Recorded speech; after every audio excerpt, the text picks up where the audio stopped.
रामगोपाल के हत्यारों को फांसी दो। जी हां, सुदर्शन न्यूज के लंबे संघर्ष का बहुत बड़ा असर देखने को मिला है। रामगोपाल मिश्रा के 10 हत्यारे दोषी करार दिए। इस वक्त की यह महत्वपूर्ण जानकारी हम आप तक पहुंचा रहे हैं।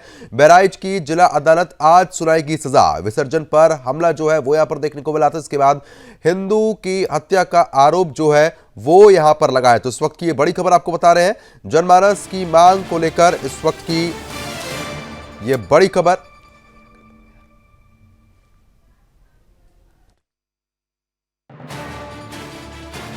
गोपाल मिश्रा के 10 हत्यारे दोषी करार दिए गए हैं। तो बहराइच की जिला अदालत आज सुनाएगी सजा। तो दोषियों को मिले मृत्युदंड, ये मांग लगातार सुदर्शन न्यूज उठाता रहा है। बिंदास बोल में मांगी गई थी फांसी। तो आपको बता दें कि अभी अवैध घरों पर बुलडोजर चलना बाकी रह गया है। हत्यारों के फांसी पर लटकने तक मुहिम रहेगी हमारी जारी। तो इस वक्त की महत्वपूर्ण खबर, रामगोपाल मिश्रा के 10 दोषियों को आपको बता दें कि फांसी की मांग लगातार सुदर्शन न्यूज की तरफ से उठाई गई थी। जनमानस की मांग पर दोषियों को मृत्यु दंड भी मिले। तो सुदर्शन लगातार इस मामले को लेकर आवाज उठाता रहा है। तो बड़ी खबर आपको बता रहे हैं। बिंदास बोल में भी डॉक्टर सुरेश चौहान के जी ने फांसी की मांग उठाई थी। अभी अवैध घरों पर बुलडोजर चलना बाकी रह गया है। तो इस वक्त की यह बड़ी खबर। तो जनमानस की मांग, दोषियों को मृत्यु दंड मिले। तो सुदर्शन लगातार इस मामले को लेकर आवाज उठाता रहा है और प्रमुखता के साथ इस मामले पर आपको बता दें कि सुदर्शन न्यूज ने आवाज उठाई है। उत्तर प्रदेश के बहराइच जिले में 13 अक्टूबर 2024 को हिंसा भड़क गई थी। आपको बता रहे हैं कि महसी क्षेत्र में यह हिंसा मां दुर्गा की मूर्ति विसर्जित करने जा रहे हिंदुओं के खिलाफ की गई थी। हमलावर मुस्लिम समुदाय से थे, जिन्होंने आरोपियों के अनुसार एक मस्जिद को अपना लॉन्च पैड बना लिया था। इसी हिंसा में रामगोपाल मिश्रा नाम के एक युवक की बेरहमी से हत्या कर दी गई थी। बता रहे हैं कि दिवंगत रामगोपाल की हाल ही में शादी हुई थी। उनकी पत्नी की आपको बता रहे कि जो आवाजें चीख रही थी वो आसमान में भी गूंज रही थी। हमलावरों ने अपंग और लाचार हिंदुओं की भी जान लेने की कोशिश की थी। स्थिति इतनी बेकाबू हो गई थी कि स्थानीय पुलिस जब कुछ नहीं कर पाई तो पीएसी को मोर्चा संभालकर स्थिति को सामान्य करना पड़ा था। सुदर्शन न्यूज ने इस खबर को लगातार कवर किया। पीड़ित हिंदुओं के साथ उनके परिवारों की तरह हम लोग खड़े रहे। हमारे ही प्रयासों और संघर्षों की वजह से वामपंथी और इस्लामी विक्टिम कार्ड सफल नहीं हुआ। हमने ऑन ग्राउंड एक एक घटना को तथ्यों के साथ दिखाया और बताया कि कैसे पहले आतंकी जैसे हमले में हिंदू की हत्या होती है और बाद में हर बार की तरह उनका भी दोष हिंदुओं पर ही लादने की तैयारी है। सुदर्शन न्यूज के प्रधान संपादक धर्म योद्धा डॉक्टर सुरेश चौहान के जी ने इस मुद्दे पर लगातार बिंदास बोल किया। इस शो में उन्होंने रामगोपाल मिश्रा की मां और पत्नी को भी जोड़ा, खुलकर चरमपंथियों को चुनौती दी और शासन से पीड़ित परिजनों पर ध्यान देने की अपील भी की गई थी। हमारी खबर का असर तब से पड़ा था जब मुस्लिम भीड़ के हमले में हिंदुओं पर लाठी बांधने वाले एसएचओ और डीएसपी सस्पेंड कर दिए गए थे। बाद में लापरवाही बरतने वाले पुलिस अधीक्षक भी हटा दिए गए। अंत समय तक हम डटे रहे और उसका अब सुखद परिणाम फिलहाल सामने आना शुरू हो चुका है। बहराइच हिंसा के लगभग 1.25 साल के अंदर ही केस का ट्रायल पूरा हुआ। कातिल ब्रिगेड के 10 दरिंदे दोषी ठहराए गए, जिनको सजा का ऐलान आज होना है। अभियोजना पक्ष इन सभी हत्यारों को फांसी की सजा की मांग कर रहा है, वहीं बचाव पक्ष इनके लिए वो रहम मांग रहा है जिसे संभवत इसमें से कोई भी पात्र नहीं है। इन बेरहमों के लिए रहम मांगना भी कहीं ना कहीं कानून का मजाक उड़ाना जैसा होगा। भले ही इस केस में निर्णय 1.25 साल से निचली अदालत से आ रहा हो, पर अभी भी बहुत कुछ न्याय होना बाकी रह गया है। तब जांच पड़ताल में सामने ये आया था कि हिंसा वाले स्थल पर कई मुसलमानों के मकान अवैध तौर पर बने हुए थे। प्रशासन ने इस पर बुलडोजर चलाने की बात तो कही थी और आनन फानन में अदालत ने उस एक्शन पर स्टे कर दिया था। बता दें कि हिंसा पीड़ितों ने खुलेआम मस्जिद को लॉन्च पैड जैसा बताया था। अभी तक उस मस्जिद पर कोई कार्रवाई नहीं हुई है। कई हमलावर फरार चल रहे हैं। मुख्य अभियुक्त का नेपाल कनेक्शन निकलकर सामने आया है। उस दिशा में भी अभी तक कोई ठोस कार्रवाई नहीं हुई है। केस में लापरवाही करने वाले पुलिस कर्मचारियों में से कई बार फिलहाल आपको बता दें कि वो बहाल हो गए।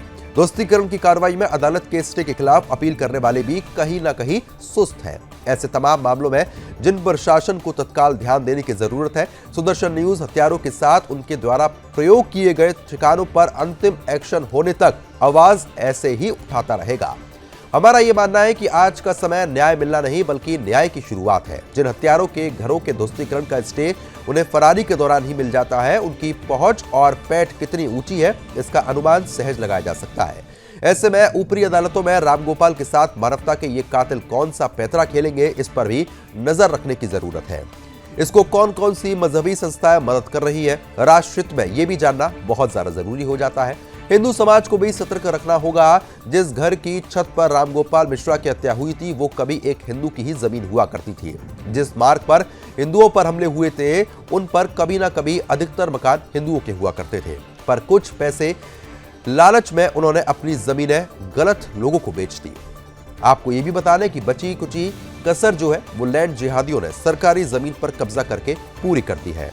फल ये रहा कि अपनी ही जमीन बेचकर हिंदू समाज अपने ही घर में घिर चुका है। रही बात मां दुर्गा की शोभा यात्रा पर हमले की, तो यह हमला सिर्फ बहराइच का नहीं बल्कि देश के हर हिस्से में सोची समझी साजिश के तहत किए जा रहे हैं। शोभा यात्रा का नाम और स्थान भर बदलता है लेकिन घटना वही रहती है। हिंसक भीड़ एक जैसी ही रहती है। कभी मां सरस्वती की यात्रा, कभी भगवान गणेश विसर्जन यात्रा, तो कभी मां दुर्गा की यात्रा। बिहार, झारखंड, बंगाल, महाराष्ट्र, उत्तर प्रदेश, राजस्थान आदि इन अंतर्राष्ट्रीय साजिश के गवाह है। देखना यह है कि सेक्युलर समाज इस पर कब कुछ समझ पाता है और कब कुछ निर्णय ले पाता है। धर्म योद्धा डॉक्टर सुरेश चौहान के जी ने भी आपको बता दें कि अपने बिंदास बोल में इस मामले को उठाया था और प्रमुखता के साथ न्याय की मांग की गई थी। बिंदास कविता के द्वारा आपको वो भी दिखाते हैं। मां दुर्गा की मूरत पत पत्थर का बरसात किया, महिलाओं से बच्चे तक जिस पर चाहे आघात किया। जो खून बहा अब्दुल की छत पर उसमें पानी क्यों मिला दिया। भाईचारे की भांग पीसकर हिंदू को किसने खिला दिया। उसके झंडे की कीमत, झंडा उतारा तो आदमी मार दिया। इसलिए पूछता हूं कि क्या उसके झंडे की कीमत क्या किसी जान से ज्यादा है। वो मारे हम सहते जाए, ऐसा भी क्या वादा है।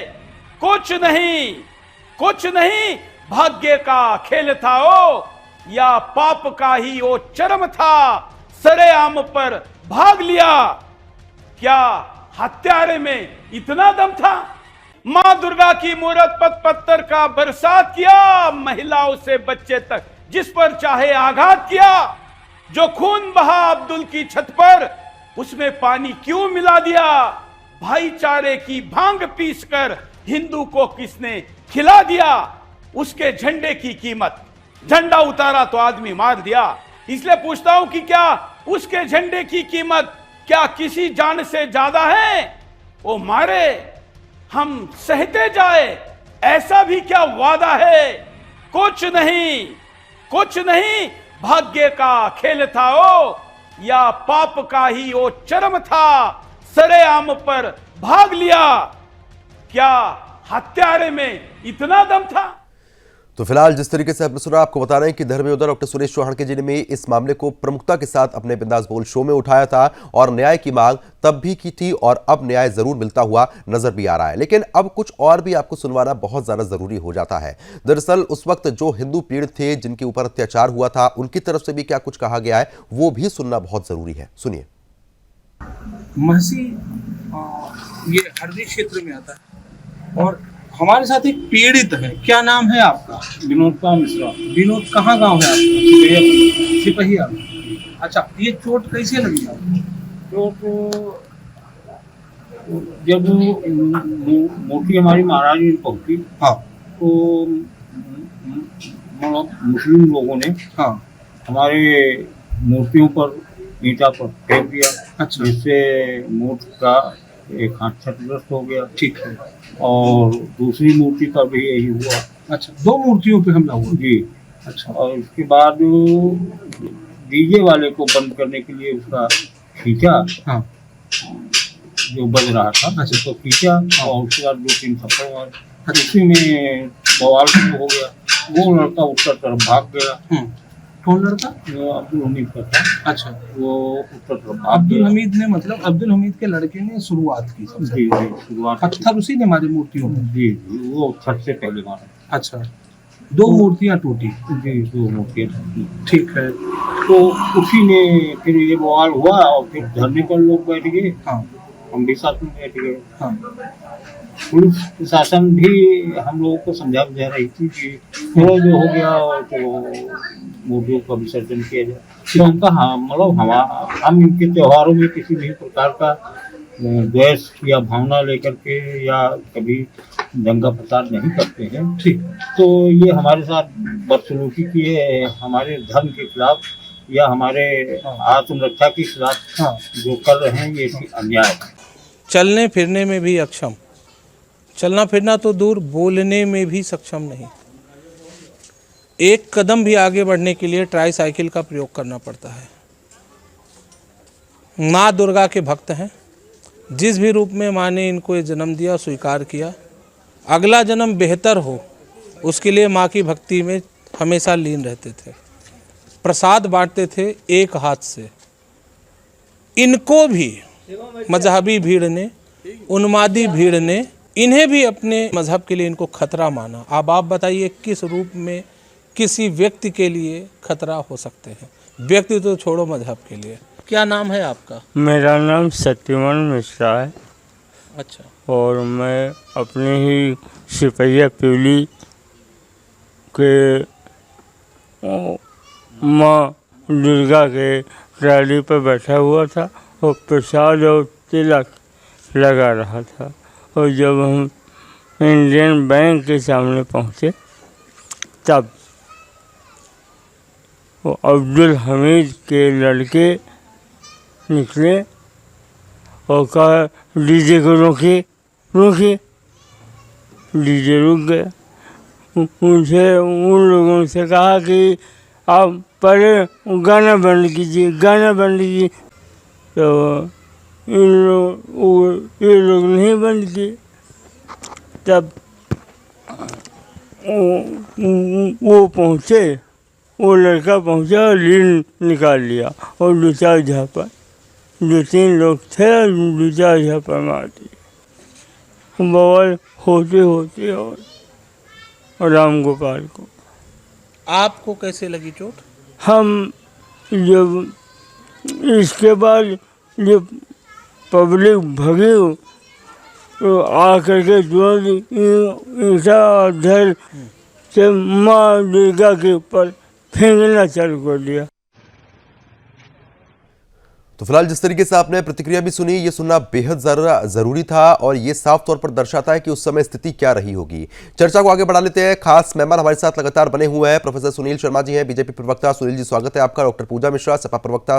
पूजा जी आपका स्वागत है। आदित्य मिश्रा है, दंगा पीड़ित हिंदू है, वो भी लगातार हमारे साथ बने हुए हैं। आदित्य आपका भी स्वागत है। हाजी नाजिम मुस्लिम स्कॉलर है। हाजी नाजिम जी आपका भी बहुत बहुत स्वागत है। सुनील जी, मैं आप सबसे पहले ये समझना चाह रहा हूं कि जिस तरीके से रामगोपाल के जो हत्यारे थे उनको फिलहाल कोर्ट की तरफ से सजा यहां पर सुनाई जाएगी, लेकिन मांग फांसी की हो रही है। रामगोपाल के अलावा भी ऐसे कितने न जाने हिंदू हैं जिनके ऊपर अब भी अत्याचार होते हैं। सुदर्शन न्यूज तो लगातार ऐसे मामलों में मांग उठाता है और अब भी इस मामले पर हम चर्चा कर रहे हैं। लेकिन हिंदुओं के लिए आवाज उठाने वाले हिंदू संगठन भी जिस तरीके से मैदान में उतरते हैं, लेकिन उसके बावजूद भी हिंदू सुरक्षित क्यों नहीं हो पा रहा है?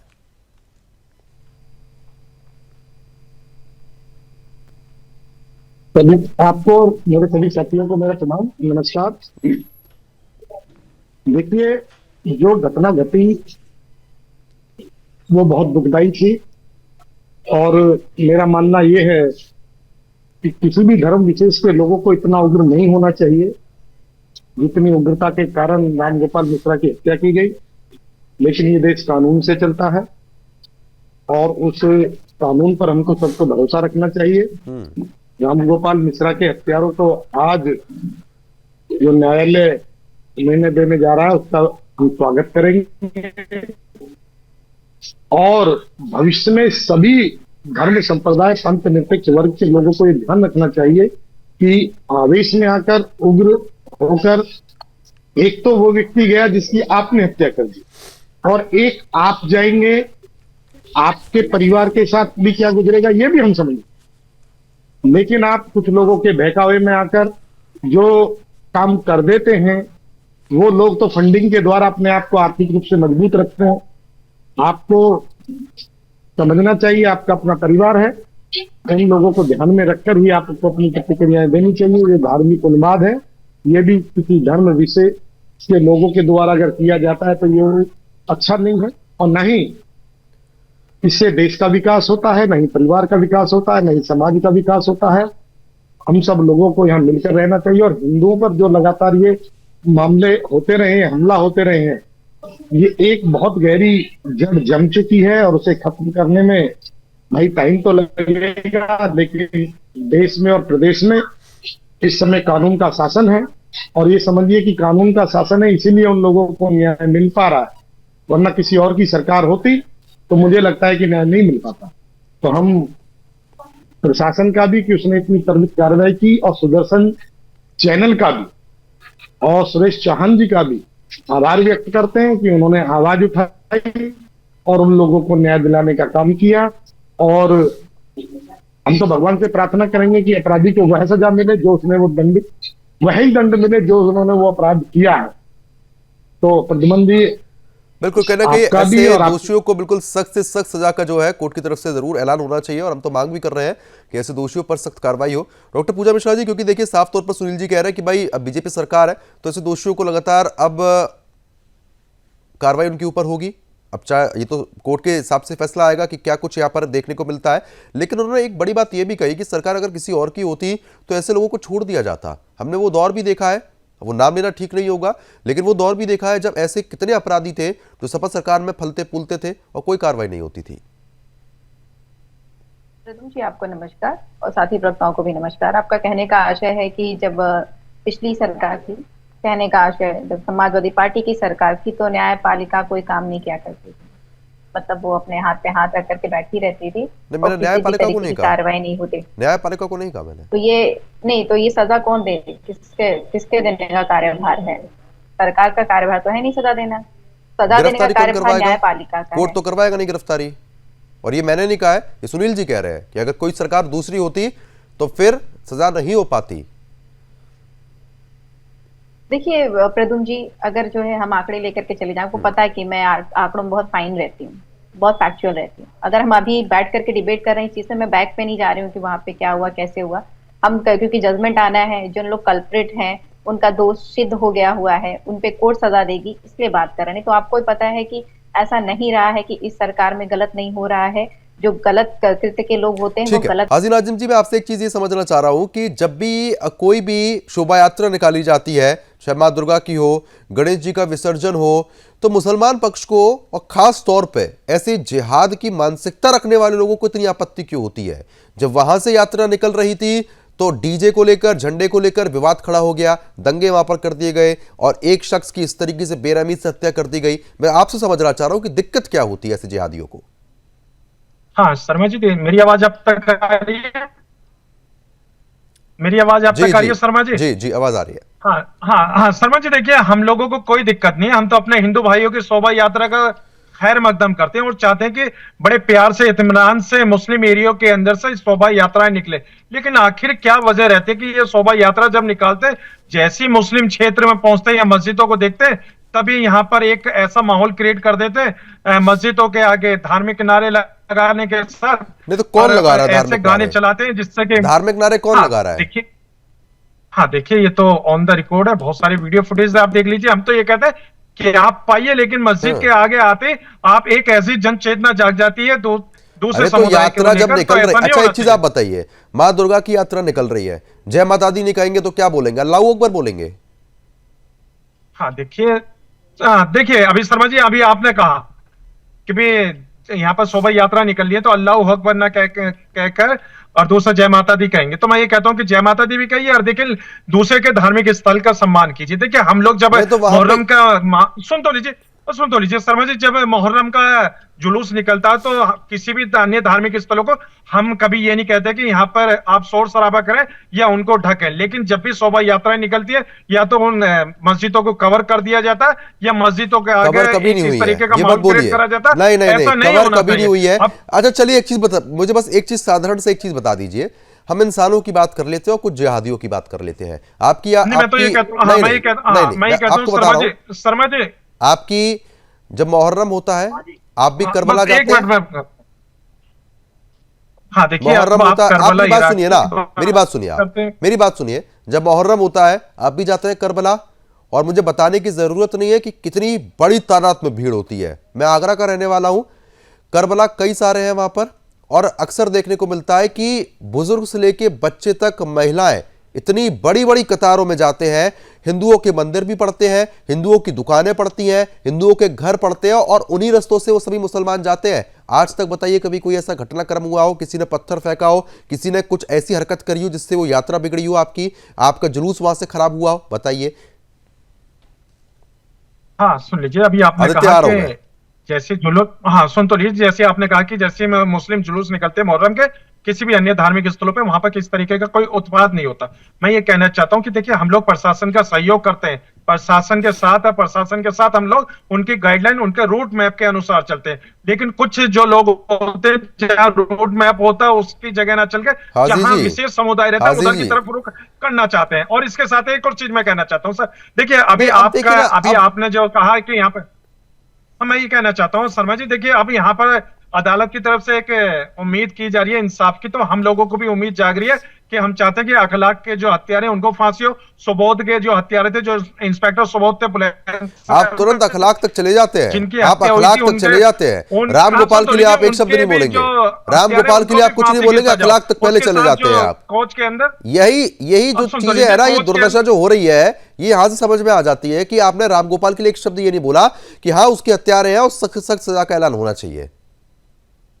अखलाक तक चले जाएंगे, कहां तक चले जाएंगे? अदालत के जैसे फैसला होगा, सुन तो लीजिए, अदालत जो भी फैसला देगी ये तो सर्वमान्य है। और जब वहां इंसाफ मिलेगा अदालत की तरफ से, तो हम लोगों को भी उम्मीद जाग रही है कि इनके जो पीड़ित परिवार है इनको भी इंसाफ मिलेगा। आपके सुदर्शन चैनल पे इन सभी के परिवारों को लेकर आपको भी एक मुहिम चलानी चाहिए, ताकि हम तो चला ही रहे हैं ना मुहिम, जब तो आप आज बैठे हुए हैं, उनको भी इंसाफ मिले। ठीक है, मैं आपको सुनवा रहा हूं, मैं आ रहा हूं सुनील जी, पूजा जी आप भी सुनिएगा, सुनील जी आप भी सुनिएगा। आदित्य मिश्रा हमारे साथ लगातार बने हैं और दंगा पीड़ित हिंदू हैं, जो उस समय दंगे हुए थे उसमें ये भी पीड़ित थे। आदित्य एक बार घटनाक्रम बताइए, घटनाक्रम क्या था, भीड़ ने क्या कुछ किया, किस तरीके से दंगे भड़काए, क्या कुछ घटनाक्रम था, विस्तार से बताएं। बिल्कुल, ये भीड़ जो है वाजपेयी पुरवा से ये महाराजगंज होते हुए, क्योंकि अभी हमारे जो मुस्लिम भाई हैं इन्होंने एक बात बोली कि रोड मैप जो दिया जाता है हम उसको फॉलो करते हैं। मैं वहां पर आऊंगा, लेकिन उससे पहले बता दूं कि एक ही रोड है, वो मेन रोड हाईवे है जहां से मूर्ति विसर्जन होता है। जब मूर्ति विसर्जन के लिए गाड़ी जा रही थी तो उस टाइम पर सबसे पहले ये नीचे आते हैं और कहते हैं डीजे बंद कर दो, डीजे बंद कर दो नहीं तो बहुत कुछ हो जाएगा। तो भाई डीजे क्यों बंद कर दो, डीजे बंद नहीं होता है, तो डीजे का तार खींच दिया जाता है। जब डीजे का तार खींच देते हैं तो वहां पर जो कुछ वरिष्ठ लोग थे हिंदू समाज से, वो इनको समझाने का प्रयास करते हैं कि भाई यहां पर 10 मिनट की बात है, हम आगे निकल जाएंगे, अपना डीजे नहीं बंद होना चाहिए जी। लेकिन इतना हो ही रहा था कि तब तक छप्पर से एक पत्थर आता है जो माता जी के हाथ पे लगता है और मां का हाथ क्षतिग्रस्त हो जाता है। किसी को कुछ भी समझ में आए, इससे पहले कई सारी बोतलें जिस पर माता जी की प्रतिमा विद्यमान थी, उसी ट्रॉली पर कई सारी जो है कोल्ड ड्रिंक्स की बोतलें आ जाती हैं। जब इतना कुछ हो जाता है फिर हिंदू भीड़ भड़कती है, और हिंदू भीड़ जब भड़कती है तो उस टाइम पे पुलिस क्या करती है, हिंदुओं का साथ ना देकर के इनका साथ देना शुरू करती है, मुसलमानों का। और उसी में राम गोपाल छत पे चढ़ते हैं और झंडा उखाड़ देते हैं, क्योंकि ये हिट ऑफ द मोमेंट था कि भाई तुमने अगर ये किया है, हमारी माता जी की प्रतिमा को क्षतिग्रस्त किया है, तो हम भी कुछ ना कुछ तो रिएक्ट करेंगे ही। और जब वो झंडा उतारता है और उसके बाद एक गोली मारी जाती है पीछे से, चलो समझ में आया एक गोली मार दी आपने, रिपोर्ट्स के अनुसार 36 गोलियां मारी गई।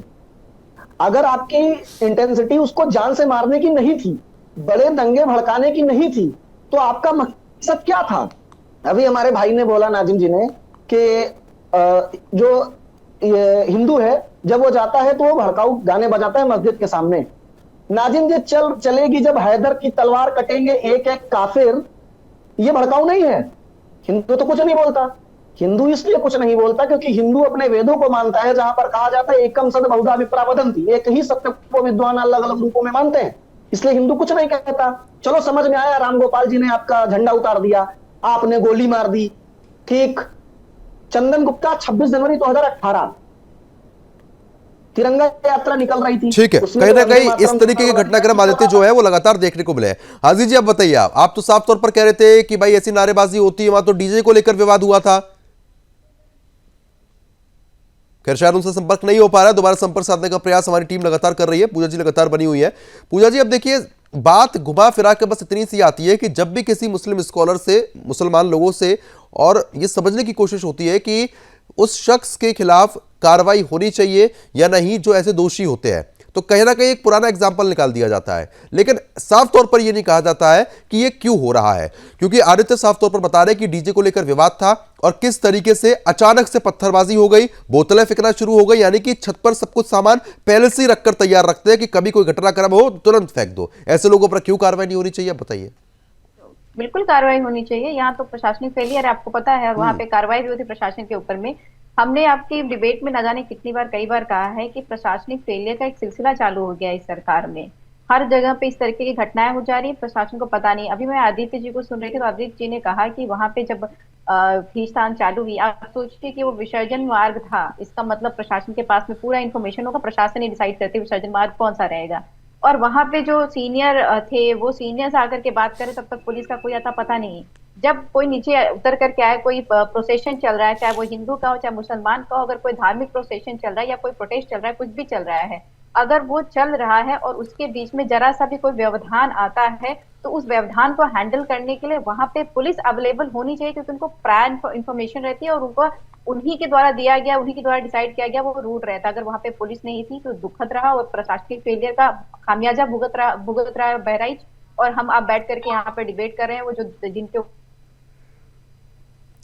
आज सिद्ध हुआ है उनको सजा भी होगी, सजा होनी भी चाहिए। और आपने देखा ही होगा कि जो है, मैं कहूंगी आपका चैनल इतना मुहिम चला, एक मुहिम ये भी चला दी कि आर्यन मिश्रा को भी इंसाफ मिला जाए। आर्यन मिश्रा को भी तक इंसाफ मिला, बिल्कुल सबको इंसाफ मिलना चाहिए, सबको इंसाफ मिलना चाहिए, बिल्कुल। लेकिन कहीं ना कहीं समाजवादी पार्टी का जो प्रेम मुसलमानों के लिए दिखता है ना, वो भी सवाल खड़ा करता है पूजा जी, कि अगर ऐसे दोषियों को पहले से सख्ती से निपटाया जाता या इनको समझा दिया जाता तो आज ये स्थिति नहीं होती। हम मानते हैं कि पुलिस का फेलियर वहां पर दिखा, कार्रवाई भी हुई, लेकिन पूजा जी कहीं ना कहीं सवाल तो ये भी उठता है ना। ले लेंगे जवाब बढ़िया रहेगा ना प्रदुम जी। मैं समाज पार्टी को रिप्रेजेंट कर रही हूँ ना। अगर आपका सवाल आ रहा है कि जो है हमारा प्रेम तो आपसे भी है, हमारा प्रेम तो पैनल में उपस्थित सभी से है। समाजवादी जो है सभी भारत देश के नागरिक से प्रेम करती है।